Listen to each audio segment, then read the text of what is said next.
Laboratório Multidisciplinar da Pedagogia. Temas de educação em tempos de pandemia.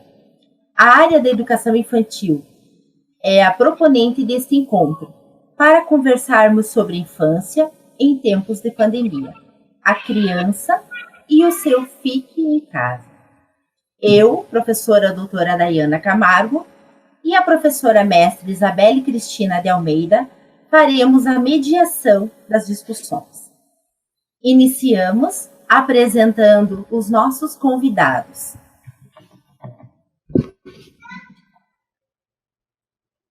O professor Rodrigo Sabala de Carvalho é pós-doutor em Educação pela UFPEL, mestre e doutor em Educação pela Universidade Federal do Rio Grande do Sul, professor da Faculdade de Educação da URGS, na área de Educação Infantil, e do Programa de Pós-Graduação em Educação da mesma universidade, na linha de pesquisa em estudos da infância. A professora Cassiana Magalhães é pós-doutora em Educação pela Universidade de Évora, Portugal, doutora pela Unesp e mestre em Educação pela Universidade Estadual de Londrina, especialista em Educação Infantil, docente do Departamento de Educação da Universidade Estadual de Londrina, coordenadora do GT Pé Vermelho do Fórum de Educação Infantil do Paraná e membro do MIEBI, Movimento Interfóruns de Educação Infantil do Brasil. Como interlocutoras nesta conversa, contamos com a participação das professoras doutoras Gisele Brandeleiro Camargo e Marilúcia Antônia de Rezende Perosa, do Departamento de Pedagogia. Eu e professora Isabelle estaremos com vocês na mediação de cada bloco de discussões.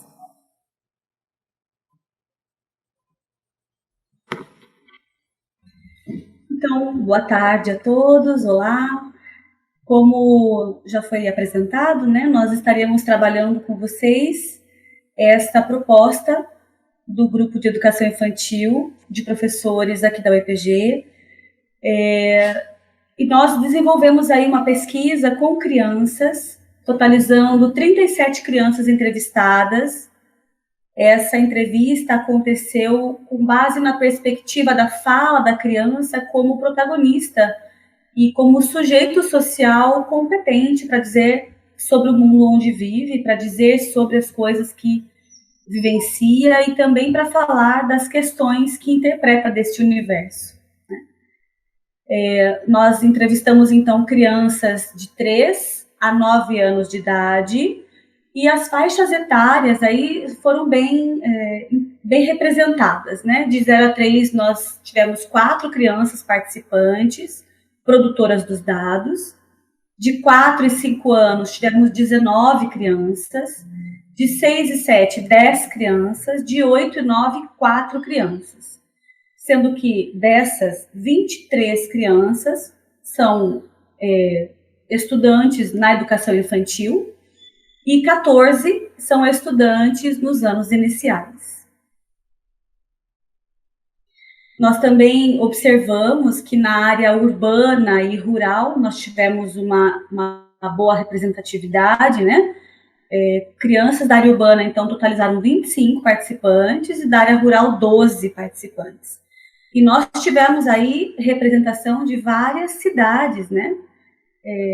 Algumas cidades, para não dizer muitas ou várias, enfim. Ponta Grossa tivemos 19 crianças participando, do Pinhão, aqui no Paraná, uma criança, do município de Ipiranga, também no Paraná, tivemos 10 crianças, e Curitiba, também no Paraná, uma criança, né?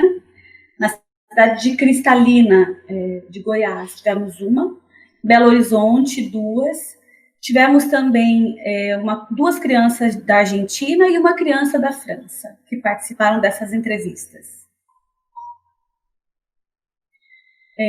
Em termos de rede particular e pública, né, privada e pública, nós observamos aí 19 dessas 37, 19 são da escola privada, da escola particular, e 18, então, são da escola pública. E todas elas reconheceram, né, que estão em casa, impedidas de irem para a escola, impedidas de terem esse convívio social por conta do coronavírus. foi unânime a interpretação delas em relação a isso.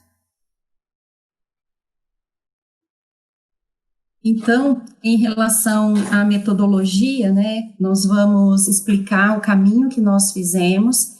Inicialmente, a nossa intenção foi possibilitar nessa mesa, muito mais do que falar sobre as crianças na nossa perspectiva de adultos, foi de possibilitar que as crianças pudessem dizer, né, da sua forma, como elas veem esse momento da vida delas, né, como que o coronavírus impactou no seu dia a dia. Nós, para fazermos as entrevistas, elencamos algumas questões que encaminhamos às famílias. Então, quem fez essa interlocução com a criança diretamente foi algum familiar, né? A maioria delas crianças com as quais nós temos contato, conhecidos nossos, e também da Prefeitura de Ipiranga, uma vez que as participantes do nosso grupo de pesquisa trabalham na Secretaria de Educação dessa cidade. Então, nós elencamos essas questões. Para compor uma categoria, qual o entendimento que a criança tem sobre o coronavírus, nós pensamos em por que você tem ficado em casa? E na medida em que a criança respondia que era por causa do coronavírus, indagávamos o que é o coronavírus. Uma segunda categoria, nós queríamos saber como essas crianças estão vivenciando esse cotidiano em casa. Então, indagamos, quem cuida de você enquanto fica em casa? E o que você faz durante o dia? Então, a grande maioria permanece com seus pais ou algum familiar cuidando delas. O que você acha da história de ficar em casa? Né? E na categoria 3, queríamos entender quais os pensamentos, sentimentos e expectativas das crianças. Então, indagávamos. O que você sente ficando em casa sem sair ou ir para a escola? Se você tivesse um superpoder, o que você mudaria hoje no seu dia? Você tem algum recado que gostaria de mandar para alguém? Então, o nosso delineamento, né, da temática, como a professora Gisele falou, são os entendimentos das crianças a respeito do coronavírus, os impactos em seu cotidiano, seus sentimentos e perspectivas. Como metodologia, nós pensamos na entrevista, né, por meio de familiares das crianças, mas solicitamos que não fizessem intervenções de modo a sugerir para a criança alguma resposta, como, por exemplo, você gosta de ficar em casa? Não, nós perguntamos, o que você tem feito em casa? Né? O que você acha dessa história de ficar em casa? Para conseguirmos perceber a fala da criança sem uma mediação diretiva do adulto. Nós recebemos as entrevistas por vídeo, áudio, e solicitamos às crianças que fizessem uma representação por desenho sobre como ela gostaria que o mundo estivesse após passar o coronavírus. O período das entrevistas foi de 10 de maio até 2 de junho. Como se pode perceber, não houve uma proposta rigorosa, né, no sentido de as próprias professoras que propuseram essa pesquisa irem até as crianças, até pelo impedimento que nós temos em relação à pandemia, mas nós queríamos que as crianças contassem sobre o seu cotidiano, expressassem os seus sentimentos. E partimos dessa ideia de que as crianças possuíam uma compreensão particular sobre o que está acontecendo, mas gostaríamos de saber delas como elas viam esse momento. Né? Percebemos que elas estão atentas ao que ouvem, veem pela TV ou captam nas conversas, às vezes filtradas dos adultos com as quais elas convivem. Um aspecto importante da metodologia que a gente gostaria de ressaltar é que não estão expressas todas as realidades infantis, né? Nem todos os arranjos familiares ou situações adversas às quais as crianças estão expostas, né? Considerando aqui questões de violência, fome, negligências que um conjunto significativo de crianças podem estar vivenciando. São crianças que, de alguma maneira, nós temos ao nosso alcance, né? E aí lembramos a professora Kramer, quando ela diz que tratar das populações infantis em abstrato, sem levar em conta condições de vida, é dissimular a significação social da infância. Ao fazer uma dissimulação, despreza-se a desigualdade social que existe nessas populações. Então, nós não desconsideramos, por isso, não tratamos esses dados como sendo aqueles que envolvem todos os grupos infantis. Eu acho isso fundamental que nós coloquemos nesse momento, né? Quisemos, no entanto, apontar uma variedade, né? Uma diversidade nessas entrevistas. Então, colocamos crianças de Ponta Grossa, região e outros municípios ou cidades, crianças da rede pública e particular, crianças de diferentes faixas etárias, né? No entanto, temos aqui um recorte específico, são crianças que estão matriculadas na escola, né? Isso é importante a gente dizer, tá? Como as próprias crianças e suas famílias aceitaram participar, nós revelaremos aqui os nomes das crianças, por alguns motivos. Primeiro, nós consideramos as discussões referentes ao anonimato ou identificação das crianças do ponto de vista da ética da pesquisa, né? Existem estudos que vão nos dizer, né, das implicações de revelar ou não os nomes das crianças. No entanto, aqui nós tivemos a autorização das crianças, de suas famílias, e nós estamos apresentando esses dados em um espaço restrito, né? Então, as contribuições das crianças não as colocam em risco nem a ampla exposição. E apesar, por último, né, destacar que apesar dos limites, né, da nossa metodologia, do tempo e de não estarmos acompanhando essas entrevistas em loco, nós consideramos que existe uma riqueza nessas falas, né? Existem expressões das crianças, seja pela sua fala, seus silêncios e também pelos nãos que elas trouxeram nessas contribuições. Daiana, minha mãe deixou, eu quero ir e eu adorei o convite. Então, nós seguimos agora com a fala, então, dos nossos convidados, né? A professora Gisele vai apresentar algumas falas das crianças nessa primeira rodada de discussões que nós nomeamos como as crianças, seus entendimentos sobre o coronavírus. Então, nós tivemos aí 37 falas sobre esses aspectos todos que a professora Marilúcia apresentou para nós, né? Claro que a maioria, ou algumas dessas falas, elas acabaram se tornando uma expressão repetida da própria criança, né? Para nos explicar o porquê estão em casa e o que compreendem sobre isso. Nós separamos aqui algumas falas, né? Para exemplificar, elucidar aquilo que nós encontramos de curioso nessas falas, né? Então, eu quero, assim, trazer aqui nos slides e também depois nos vídeos, né, sobre essa expressão da criança e o seu entendimento. Então, o Solano, de 3 anos, ele diz que o coronavírus é uma bolota muito mal, que deixa doente e que leva para o hospital a pessoa, né? Nós tivemos também outras falas, por exemplo, antes do slide aqui, eu gostaria de ressaltar uma outra fala da Mirella.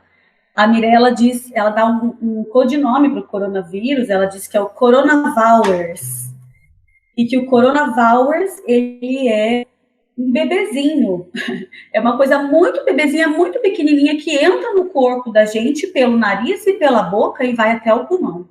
O que é o coronavírus? Explica para nós. Coronavírus Ele é grande ou é pequenininho? É pequenininho, é bebê. E como que ele entra na gente? Ele entra por um pulmão, né? Por nariz e pôr na boca. Esse é o entendimento dela. Depois nós temos ali a Angelina também dizendo que é uma bactéria muito maldosa, né? Ela diz que gruda na pessoa e que pode levar a pessoa à morte.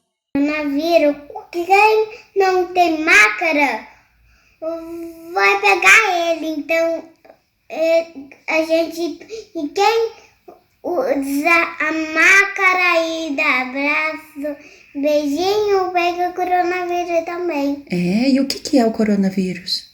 Coronavírus é uma bactéria, ela é muito maldosa e depois quando gruda dela a pessoa morre. A Júlia, de 7 anos, diz que o coronavírus é um bichinho invisível, que ninguém enxerga, mas ele é muito poderoso e que ele tem uma doença dentro dele, né? E que se essa doença chegar perto de alguém, ela mata. Então, nós vemos aí a relação vida e morte, né? Que a criança traz também a sua perspectiva disso, né? Para o seu contexto. E ninguém consegue enxergar ele. Então, se a pessoa ficar sem máscara, ficar sem proteção, ele tem uma doença dentro dele. Mas ele sabe disso.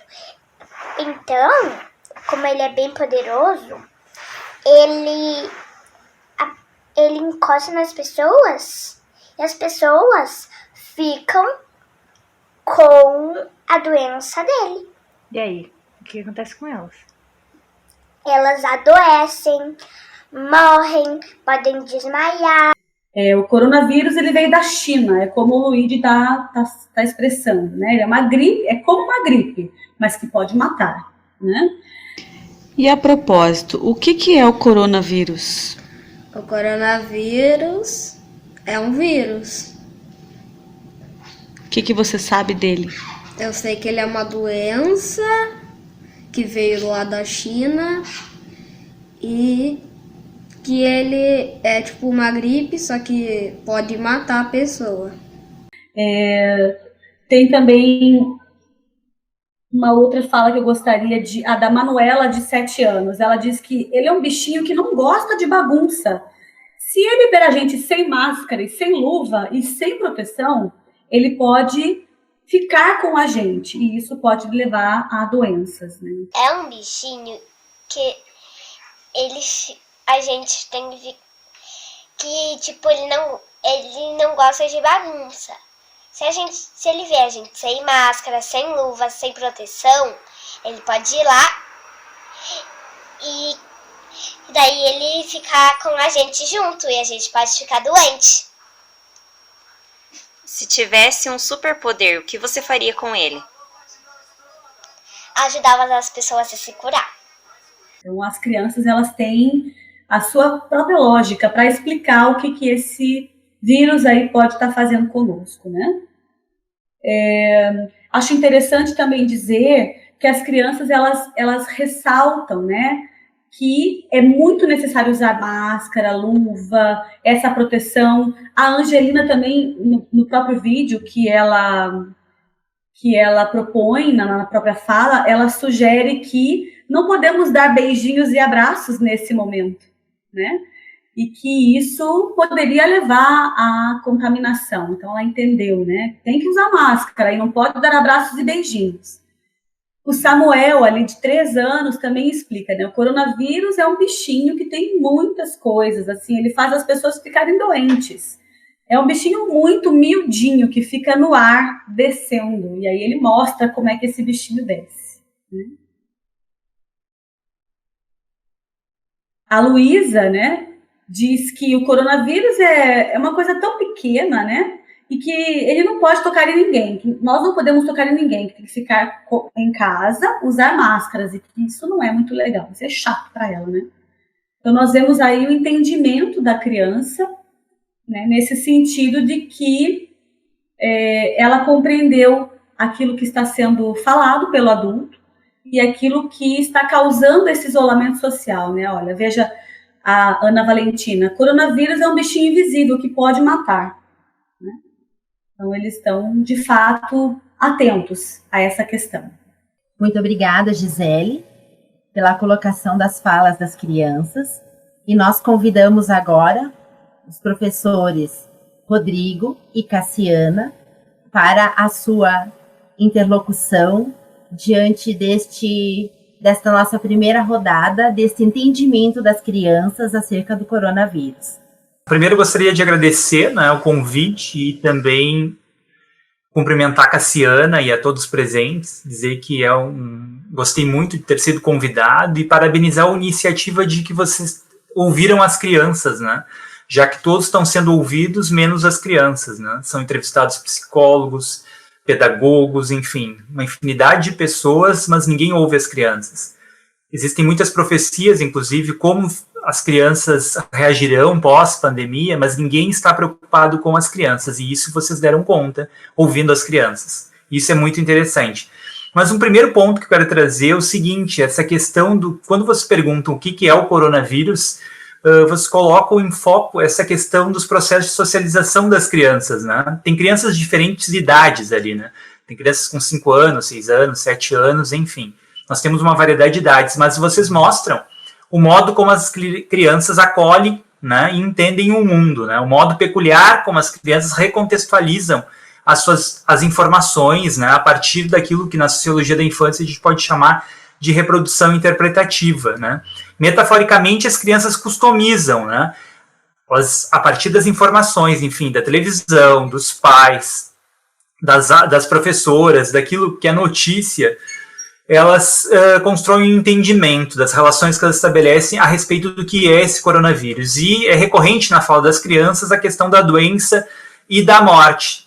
Mas as crianças também trazem elementos, né, das suas vivências, né? Então tem muitas vezes um caráter ali da vilania, enfim, elas associam aos desenhos animados, às histórias que ouvem. Então é um processo que não é só de reprodução, mas ele é interpretativo. Isso eu achei muito interessante, assim.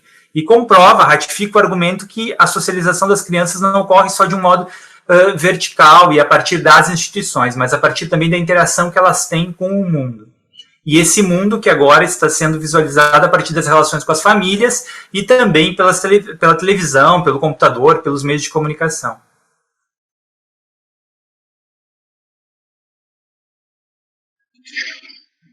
Eu anotei também nessa mesma direção do Rodrigo, né, essa escuta que vocês fizeram. Então, eu gostaria de agradecer a Dayana, a Marilúcia, a Gisele, a Isabelle, também agora, né, está conhecendo o Rodrigo, a oportunidade, mas a oportunidade de, por meio do trabalho que vocês fizeram, da pesquisa que vocês realizaram, poder ouvir um pouquinho as crianças. E eu concordo com o Rodrigo quando ele diz que a gente tem ouvido muito, né, os profissionais, os governantes, os pais, os gestores, mas pouco, de fato, nós temos ouvido as crianças. E aí, eu gostaria de, nesse momento, aproveitar o nosso tempo de conversa aqui, pedir licença para vocês, para homenagear o Miguel, né? O Miguel é uma criança, todo mundo sabe, que morreu, né, ao cair do 9º andar aí de um prédio nessa última semana, e que não tem como, apesar da Marilúcia já ter falado que a gente está falando de várias crianças, e a gente tem um recorte das crianças aí, mas na minha concepção não tem como a gente estar discutindo hoje esse seu fique em casa sem pensar, né? Que casa é essa? Que lugar é esse? Que infância é essa que nós estamos tratando? Onde estão as crianças, né? Especialmente as crianças negras, as crianças pobres, as crianças que são aí negligenciadas, assim como o Miguel e tantas outras crianças que têm a sua vida largada, deixada de lado e negligenciada por tantos adultos, né? Então, independente da raça, né, da cor da pele, da condição social, acho que o que tem que ficar muito claro para toda a sociedade é que as crianças precisam de cuidado e de proteção. E as crianças precisam ser ouvidas, né? Por isso a riqueza e a beleza dessa pesquisa, desse trabalho, especialmente nesses tempos de pandemia. Então, ficar em casa não significa deixar as crianças sozinhas, deixar as crianças refém da sua própria sorte, né? Ficar em casa significa que as crianças precisam ser cuidadas e que as crianças precisam ser cuidadas por adultos. Eu acho que é isso que a gente precisa tratar.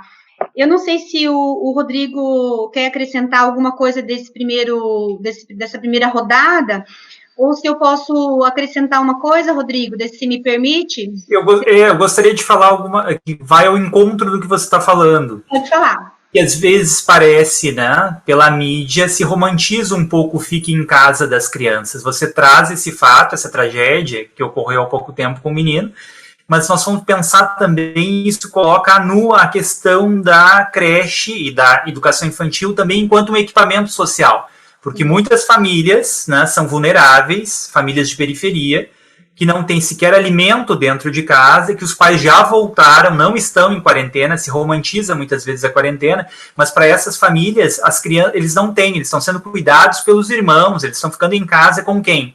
Né? Não se pensa, muitas vezes, nesse atravessamento de classe, que é muito importante, né? A quarentena para as crianças que têm um cuidador, ou que tem algum responsável, e a quarentena para as crianças que não têm. E tem sido pouco discutido também esse sentido da educação infantil. A gente defendeu muito a questão da educação infantil, o pedagógico da educação infantil, e se deixou de lado, está se deixando de lado nesse momento uma discussão que ela continua sendo, sim, um equipamento social, já que não se dissocia cuidar e educar, né? Se nós não dissociarmos, nós também vamos pensar que muitos governantes estão deixando à mercê as famílias sem um lugar para deixarem as suas crianças nesse momento. Então é muito interessante a fala da Cassiana e vai ao encontro mesmo essa questão. Então, como garantir para todas as crianças, né, os direitos das crianças, a proteção, a provisão e a participação nesse momento de pandemia? É uma questão bem importante, é um ponto a se pensar. Não só das crianças de famílias abastadas, mas também das classes populares.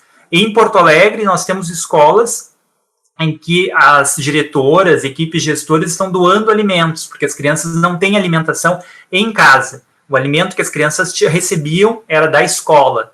Elas passavam 8 horas, 10 horas na escola e eram alimentadas na escola.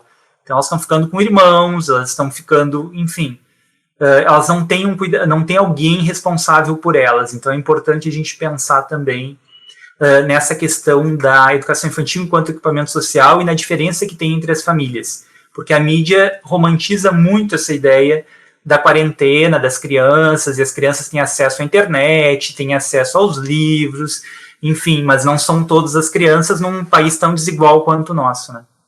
E às vezes isso é tão ressaltado que fica parecendo que a importância maior é do pedagógico, sem querer desvalorizar o papel do pedagógico, mas esquecendo-se da vulnerabilidade, até das questões de violência sexual, de violência doméstica e de tantas outras que nós estamos enfrentando.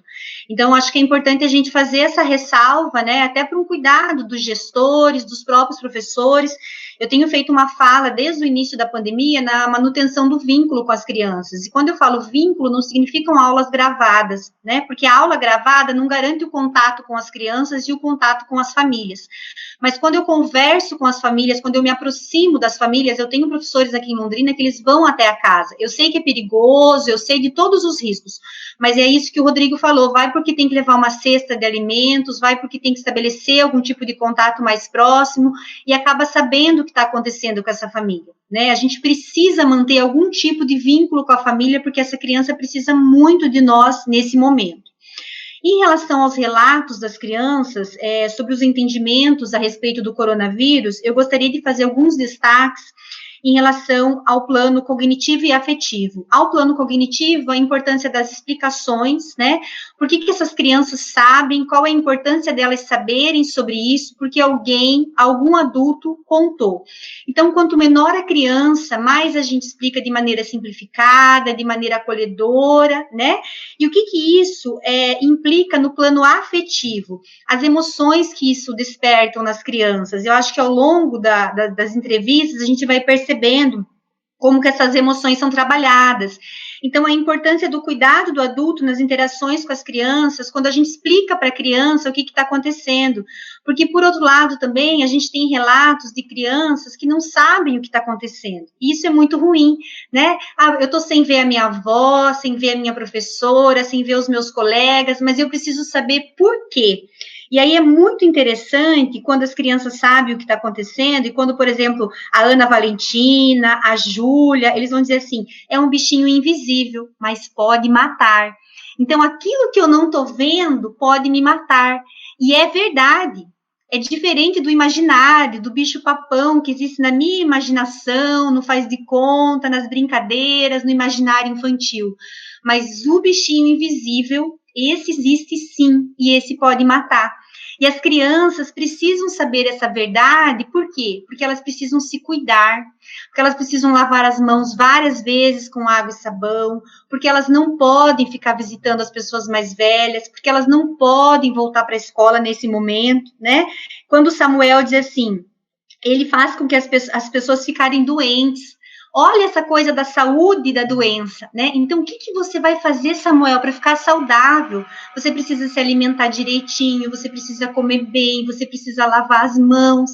Nós vamos cuidar da nossa saúde agora para poder voltar para a escola num outro momento, para cuidar das pessoas que nós gostamos, né?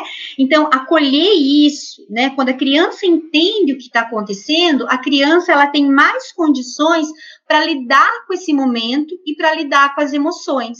Então, eu não sei se pais vão nos assistir, se professores vão nos assistir, mas quanto mais verdadeiros nós formos com as crianças, né, mais condições nós vamos dar para as crianças para poderem lidar com tudo isso, né? Acho que era isso.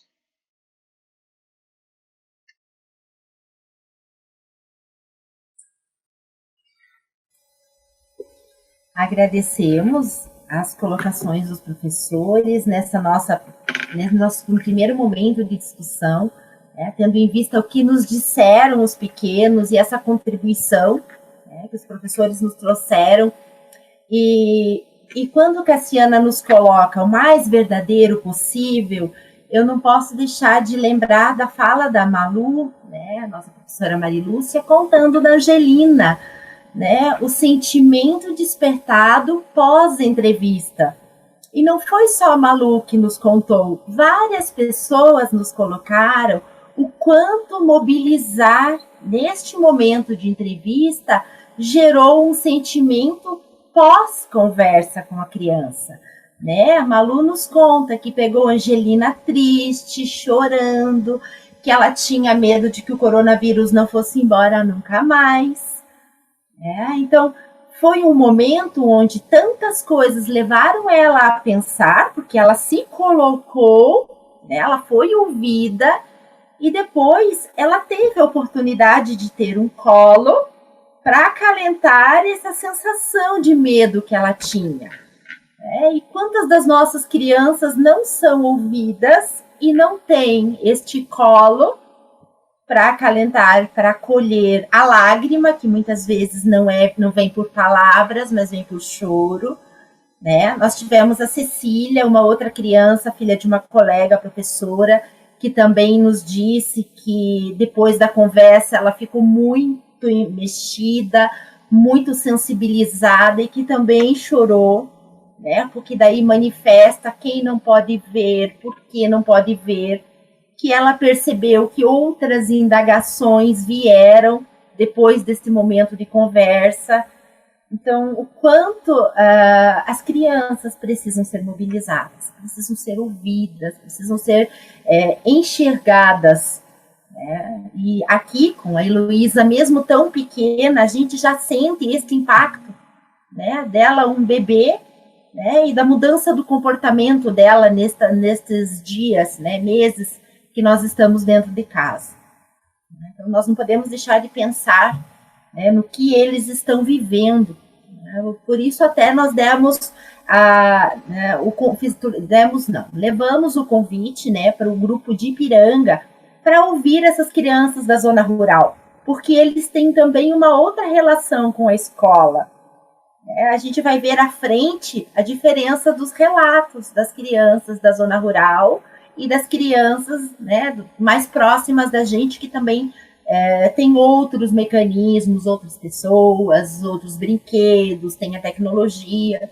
Né? Então, essa riqueza desse entendimento das crianças e quanto nós precisamos ouvi-las.